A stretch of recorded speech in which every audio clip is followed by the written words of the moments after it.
I was born in Ohio, about 18 miles east of Columbus, Ohio, in a town called Pataskala. I grew up on a 300-acre farm, and we had pigs and cows and corn, and that's how we made our livelihood.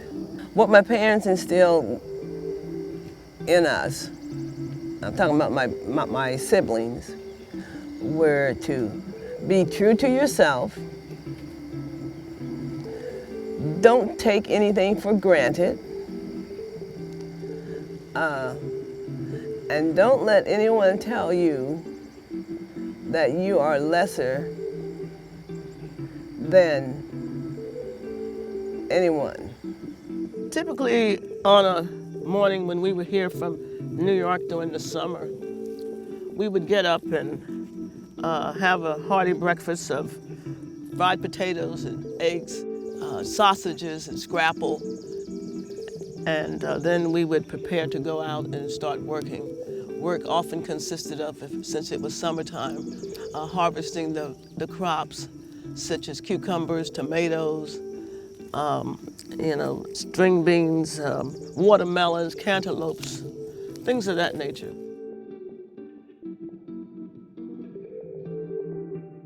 Sometimes we would reverse our trips because we lived in Maryland from the time I was 4 until I was 10.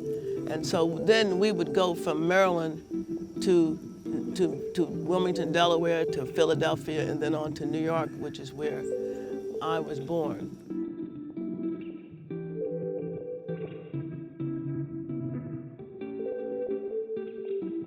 We met on January 1st, 1974, at a Dewdrop Inn hosted by Paulette at her home. I immediately saw that Donna was quite an interesting person. She needed a spirit like mine. I needed to be affirmed in a way that I had not been in my life. We had spoke about always preparing for this moment because we were doing that from the inception. And this was just the culmination of coming to this sacred space, not even knowing that it was sacred at the time.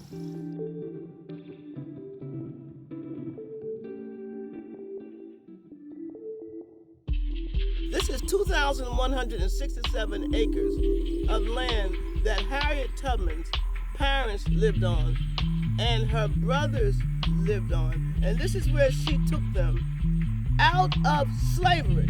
There was a lot of conversation about Harriet Tubman took slaves to freedom. And I spoke up and I said she did not take them to freedom because they were already free.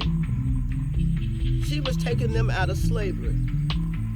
And unless you discuss the institution of slavery, then you can never talk about freedom. I see freedom as when my mother birthed me, I was free. I was free. Then somebody enslaved my ancestors, and that enslavement has gone in perpetuity. So in the future, I want to hear the conversation about slavery and freedom. That is going to be a testimonial to people like Harriet Tubman, people like Frederick Douglass, people like Medford and Nora Greene, who my great-grandparents, people like Donna's mother, Leola Dear Adams, that's where this comes from. It's not just all the people whom you know, it's about our everyday lives and our everyday families.